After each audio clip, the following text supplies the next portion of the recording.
أعوذ بالله من الشيطان الرجيم.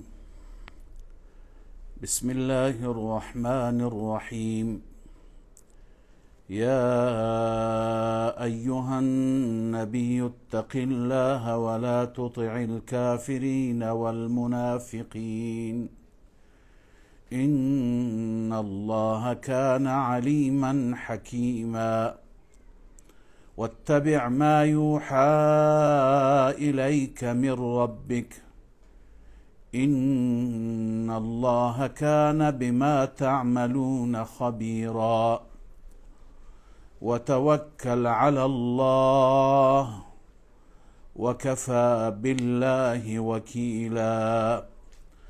ما جعل الله لرجل من قلبين في جوفه وما جعل أزواجكم اللائي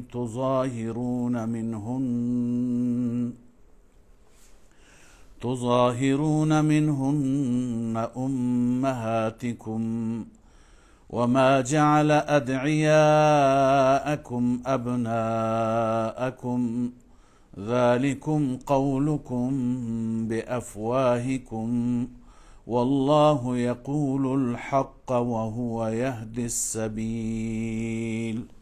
صدق الله العظيم. اللهم صل على سيدنا وشفيعنا وحبيبنا ومولانا محمد وعلى آله وأصحابه وبارك وسلم. عزیزان محترم، برادران عزیز و خواهران گرامی، آیاتی از سوره مبارکه احزاب که یکی از سوره های بسیار مهم و از سوره هایی که مطالب بسیار مهم و اساسی در این سوره بیان شده تلاوت گردید. انشاءالله قصد داریم و اراده داریم اگر توفیق پروردگار همراهمون باشد در همین برنامه در چند جلسه از امشب تا جلسات آینده انشاءالله این سوره مبارکه را ترجمه و تفسیر بکنیم، تشریح بکنیم، به این امید که الله عزوجل توفیق عنایت بفرماید و از ما قبول بفرماید. انتخاب این سوره به این دلیل هست که مطالبی که در این سوره بیان شده مطالب بسیار ارزشمند و مطالب مهمی هستند. مهمترین بحثی که در این سوره هست در رابطه با جنگ احزاب و غزوه احزاب هست. جنگ احزاب که در سال 5 هجری اتفاق افتاد. این جنگ را جنگ احزاب هم میگویند، جنگ خندق هم میگویند، به این دلیل که تمام احزاب مخالف مسلمانان، عم از مشرکین و قبایل مشرکین، قریش، بنو غطفان و قبایل یهود مثل بنو نذیر، بنو قریظه و لشکری بسیار بزرگ تجهیز کردند. این افرادی که نام بردم، این قبایلی که نام بردند، و در میان صفوف مسلمانان منافقین هم بودند که منافقین هم پشت پرده با اونها همدست بودند. بسیار تلاش کردند تا مسلمانان را و صفوف مسلمانان را بشکنند و مسلمانان را از بین ببرند. تصمیماتی که دشمنان داشتند و مشوره هایی که اونها با هم داشتند میخواستند که کار اسلام را و پیامبر و صحابه را یکسر بکنن به گمان خودشون و برای همیشه فاتحه اسلام و مسلمین خوانده بشه. اما در این سوره میخوانیم که رب سبحانه و تعالی چگونه مسلمانان راستین را، رسول الله صلی الله علیه و سلم و یاران با وفایش را خداوند چگونه پیروز فرمود و موفق فرمود و کفار را با وجود اینکه جمعیت کفار چندین برابر بود، امکانات کفار، تجهیزاتشون، برنامه ریزی هایشون بسیار دقیق و کارشناسی بود، اما الله عزوجل تمام توطئه ها را ناموفق فرمود و نقشه ها بر آب شد و چه نصرتی و چه امداد غیبی برای مسلمانان در این شرایط شد که واقعا شرایط بسیار نازکی و شرایط بسیار سختی در اون روزها مسلمانان داشتند، اما وقتی که توکلشون بر الله بود، اعتمادشون بر الله بود و خداوند عزوجل را مناجات می کردند، دعا و تضرع بود و در میدان هم با تدبیر آمدند، با برنامه ریزی دفاعی خوبی آمدند، الله تعالی چطور یاریشون فرمود. و این جنگ را جنگ خندق هم میگویند، به خاطر اینکه خندق به معنای چاله هست، به معنای حفره هست، به دلیل اینکه با مشوره صحابی جلیل القدر سلمان فارسی رضی الله تعالی عنه اطراف مدینه را که تقریبا به طول 6 تا 7 کیلومتر رسول الله دستور دادند که خندق بزنند، چاله بزنند، حفره بزنند تا دشمن نتواند، موفق نشه که وارد مدینه بشه، که در طول انشاءالله تفسیر آیات توضیح خواهیم داد که شرایط مسلمانان، شرایط حفر خندقها و حفر چاله ها و شرایط دشمن و شرایط مسلمانان چگونه بود. لذا در این سوره مبارکه علاوه از این که در رابطه با احزاب صحبت شده، مباحث ارزشمند دیگری هم هست. قانون میراث هست، ابتداءً 2 نفر که با هم دیگه عقد برادری میبستند و با هم برادر میشدند، بین اونها میراث هم بود، از هم دیگه ارث میبردند، چون بقیه خویشاوندان غیر مسلمان بودند. اما این قانون بالاخره هم کنسل شد، منسوخ شد، چون که بقیه هم مسلمان شدند. مباحث دیگری مثل مباحث طلاق، حجاب و این مباحث هم در این سوره بیان شده، احکامشون بیان شده. بعضی از رسومات مثل پسرخواندگی و فرزندخواندگی که بعداً بر اساس اون فرزندخواندگی حتی محرم هم دیگه می شدند، محارم هم دیگه می شدند و تشبیه و همچنین تشبیه زن به مادر کسانی بودند در زمان جاهلیتی که از رسومات این بود که گاهی زنان خودشون را به مادران خودشون تشبیه می دادند که با این تشبیه اون زن برای همیشه بر او حرام می شد و مثل مادر قرار می گرفت. این رسومات بود که این رسومات را خداوند عزوجل در همین سوره دستور داد که لغو بشه و اینها اعتبار نداره. همچنین در این سوره مبارکه آدابی نسبت به رسول الله صلی الله علیه و سلم که چگونه باید احترام رسول الله را داشته باشیم، چگونه ایشون را به عنوان اسوه و الگوی زندگی خودمون انتخاب بکنیم و همچنین در رابطه با ازواج مطهرات و همسران پاک حضرت رسول صلی الله علیه و سلم در این سوره دستوراتی هست و نیز آداب شرکت در دعوتی ها، در جلسات عروسی، ولیمه و همچنین تذکراتی به همسران و ازواج مطهرات با توجه به اینکه اونها ازواج نبی خدا و پیامبر و حبیب خدا هستند، مثل بقیه مردم مادیاتی نباشند، مثل بقیه دنبال رفاه و رفاهیات نباشند، بلکه یه زندگی با قناعتی داشته باشند. همه این مطالب زیبا و جالب انشاءالله در این سوره خواهد آمد. آغاز می کنیم سوره را. الله عزوجل خطاب می فرماید پیامبر خودش را: یا ایها النبی اتق الله ولا تطع الكافرین والمنافقین. ای نبی، ای پیامبر خدا، ای فرستاده خدا، اتق الله، از خدا پروا داشته باش، از خدا بترس. ولا تطع الكافرین والمنافقین، کفار را و منافقان را اطاعت نکن، از اونها پیروی نکن. منظورش اینه که پیرو دستورات خدا باش. ان الله کان علیما حکیما، همانا پروردگار هم علیم هست، همه چیز را میداند، و هم حکیم هست، فرامینش و دستوراتش بر اساس حکمت و دانایی هست. حالا چرا به پیامبر خدا گفته شده که از خدا پروا داشته باش و کفار و منافقین را اطاعت نکن؟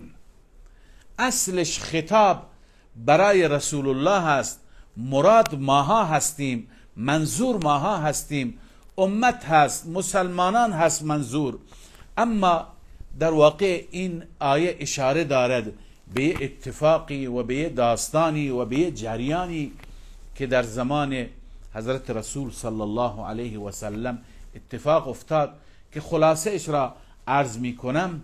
اون اینه که بعد از غزوه احد و بعد از جنگ احد که در سال 3 هجری اتفاق افتاد، بعضی از افراد پیش عبدالله ابن ابی رئیس منافقان رفتند و توسط عبدالله ابن ابی با رسول الله صلی الله علیه و سلم ملاقاتی داشتند و یه سری خواسته های مطرح کردند. این افراد کی بودند؟ اونطوری که در تفاسیر نوشته شده ابو سفیان بود، عکرمه بود، عکرمه رضی الله تعالی عنه فرزند ابو جهل که اون روزها هنوز مسلمان نشده بود، بعد از فتح مکه مسلمان شد. ابوالاعور بود. بالاخره این 3 نفر از طرف مشرکین بودند و خود عبدالله ابن ابی از طرف منافقین بود. اینها میخواستند با رسول الله صلحی بکنند، یه قراردادی داشته باشند. و اون قرارداد چی بود؟ اون این بود که مقداری آن حضرت صلی الله علیه و سلم از دعوت خودش، از اون ادعایی که در رابطه با توحید و یکتاپرستی داره، یه مقدار عقب نشینی بکنه. به این شکل که گفتند شما بر علیه خدایان ما و بر علیه آلهه ما چیزی نگید، اونها را بد و بیراه نگویید، بگویید حداقل اینها میتوانند برای شما سفارش بکنن، میتونن برای شما پیش خدا شفاعت بکنن، همین قدر که بگید برای ما کافی هست. وقتی که اینها آمدن و در محضر رسول الله این پیشنهاد را دادن که شما بر علیه خدایان ما صحبت نکن و همینو بگو که اینها میتونن سفارش بکنن، اینها میتونن شفاعتی برای شما بکنند تا مشکلی برای شما پیش نیاد، همین قدر ما راضی هستیم، ما هم با شما کار نداریم، شما تبلیغ دین خودتون را بکنید. اما حضرت رسول صلی الله علیه و سلم چنین اختیاراتی از سوی پروردگار نداشتند. هیچ کسی اختیاری ندارد که بیاید در دستورات الهی، در احکام و فرامین پروردگار، بالخصوص فرامینی که مربوط به اعتقاد هست، به ایمان هست، در اونها تغییر بیاورد. معلوم میشه که حضرت رسول صلی الله علیه و سلم هم ولایت کامل و اختیار احساساتی شد. گفت یا رسول الله اینا چقدر گستاخ و بی‌ادبند، تازه برادرانمون را در احد کشتند و اونها را به کام مرگ فرستادن، شهیدشون کردن، الان آمدن با تمام وقاحت چنین پیشنهادی هم دارن در رابطه با عبادت خدای عزوجل. شما اجازه بده من گردنها اینها را بزنم. رسول الله صلی الله علیه و سلم فرمودن نه خیر، ای عمر احساساتت را کنترل بکن، اینها بالاخره فرستاده هستند، فرستاده و سفیر مسئولیت دارد، نمیتونیم ما بهشون تعرض بکنیم. لذا آن حضرت صلی الله علیه و سلم بر اساس دستور خدای عزوجل پیشنهادشون را رد کردند. الله می فرماید واتبع ما یوحى الیک من ربک. از کفار، مشرکین، منافقین از اونها فرمان نگیر، از اونها اطاعت نکن. از چه چیزی اطاعت بکن؟ تو ای محمد صلی الله علیه وسلم، خطاب برای رسول الله است، اما منظور همونطور که ابتداً عرض کردم منظور ماها هستیم. واتبع ما یوحى الیک من ربک، پیروی کن آنچه که وحی میشه به سوی تو از جانب ربت. ان الله کان بما تعملون خبیرا، همانا الله عزوجل به اون چه که شما عمل میکنید خبر دارد، از اعمال شما با خبر است. عزیزان اینجا یه مسئله را میخوام عرض بکنم، اون اینه که همونطور که عرض کردم خطاب برای پیامبر هست، اما منظور ما مسلمانان هستیم. امروز هم ما مسلمانان گویا مورد این خطاب هستیم. ما در هر شرایطی باشیم، چه شرایط فشار باشد، تهدید باشد، چه شرایط تطمیع باشد، بالاخره در هر شرایطی باشیم ما اجازه نداریم که به طرف کفار از نظر دینی، حالا از نظر سیاسی، اقتصادی، تجارت، معاملات، بهداشت، اون مسائل جای خود دارد، اما از نظر دینی به طرف اونها تمایلی نشان بدیم، ما متأثر بشیم از اونها، شعائر کفر را و شعائر دین اونها را ما بیاییم و بالاخره احیا بکنیم، به سمت اونها گرایشی داشته باشیم، با اونها از نظر دینی بیاییم و کنار بیاییم. بالاخره چنین اجازه برای ما نیست. بسیاری از مسلمانان هستند متاسفانه امروز یا تحت فشار هستند یا اینکه در طمع هستند، در تهدید یا تطمیع، و احیانا بعضی از حکام، بالخصوص حکام متاسفانه غرب زده، حکامی که از غرب متاثر هستند، دوست دارن که دین را طوری تفسیر بکنن، دین را طوری بالاخره تشریح بکنن که اربابانشون خوششون بیاد، اربابانشون راضی بشن. به طور مثال عرض میکنم، حالا اونا میگن نماز بخونید، بالاخره بقیه احکام را صدقه بدهید، روزه بگیرید، حج بکنید، ولی جهاد دوروبرش خط بکشید، حجاب خط بکشید، فلان مسائل را نادیده بگیرید. ما مسلمانان چنین اجازه ای نداریم، نه حاکم مسلمان این اجازه را دارد، نه عالم مسلمان این اجازه را دارد، نه لیدر مسلمان. وقتی که خطاب به آن حضرت صلی الله علیه و سلم که سید اولاد آدم هست، امام الانبیا هست، اون شخصیتی که این قرآن بر ایشون نازل شده، ایشون وقتی که این اختیار را ندارد، اون وقت دیگران جای خود را دارند. هیچ کسی چنان اختیاراتی و چنان ولایتی ندارد که بیاید و در احکام دین، در دستورات اسلام بیاید و تغییرات ایجاد بکند. لذا الله تعالی می فرماید شما موظف هستید و تبع ما یوحى الیک من ربک، شما پیروی کنید از اون چی که وحی میشه به سوی شما از جانب رب شما. ان الله کان بما تعملون خبیرا، همانا الله عزوجل به اون چی که شما عمل میکنید خبر دارد. خب امکان داره ما وقتی که به طرف کفار تمایل نشان ندهیم از نظر دینی، امکان داره به ما آسیب برساند، بالاخره قدرت به دست اونهاست، حق وتو را اونها دارن، تحریم اونها میکنن، اسلحه به دست اونهاست. اون وقت تکلیف ما چی میشه؟ الله میفرماید نگران نباشید و توکل علی الله، توکل کن بر ذات الله عزوجل، بر پروردگار بزرگ توکل کنید، اعتماد کنید، و کفا بالله وکیلا، الله عزوجل کافی هست از نظر اینکه وکیل هست، یعنی کارساز شما هست، ضامن مسائل شما هست، همه مشکلات شما را الله حل می کند، خداوند شما را ضایع نمی کند، خداوند از شما محافظت می کند، به شرط اینکه شما در مسیر حق باشید، در مسیر درست باشید و توکلتون و اعتمادتون به ذات الله عزوجل باشد. بعد از این الله تعالی می فرماید ما جعل الله لرجل من قلبین فی جوفه. فقط همین قسمت را اگر فرصت بشه توضیح بدیم، چون وقت اذان نزدیکه. الله تعالی میفرماید خداوند قرار نداده برای هیچ مردی و برای هیچ فردی دو قلب در درونش.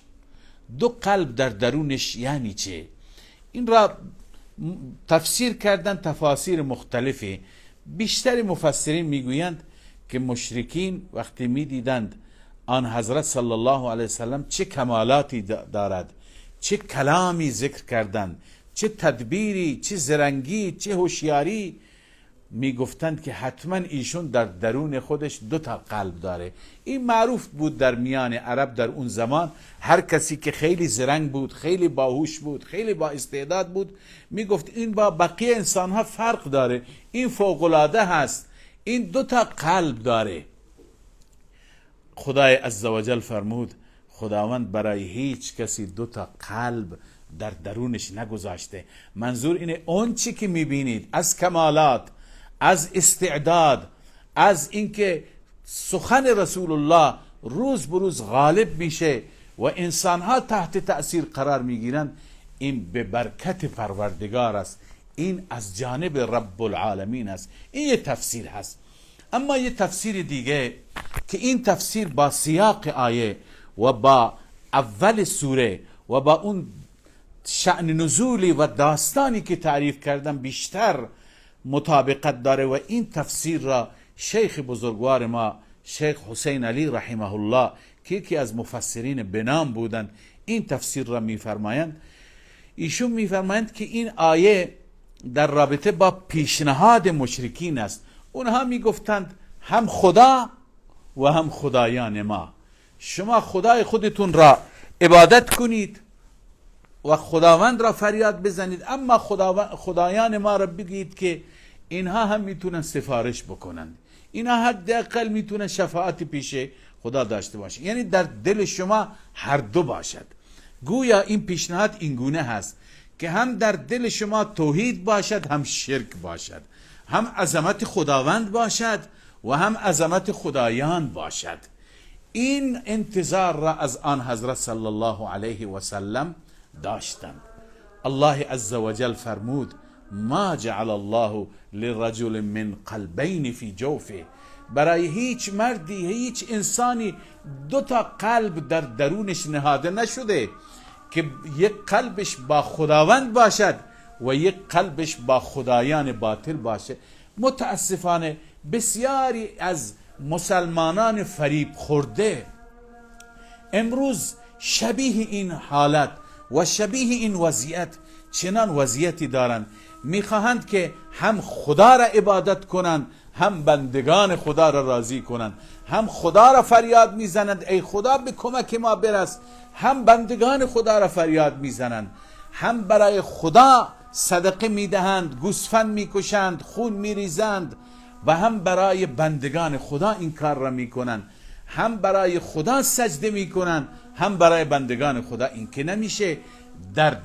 در درون ما، در جوف ما، در عرض کنم که کالبد ما الله تعالی یک قلب گذاشته.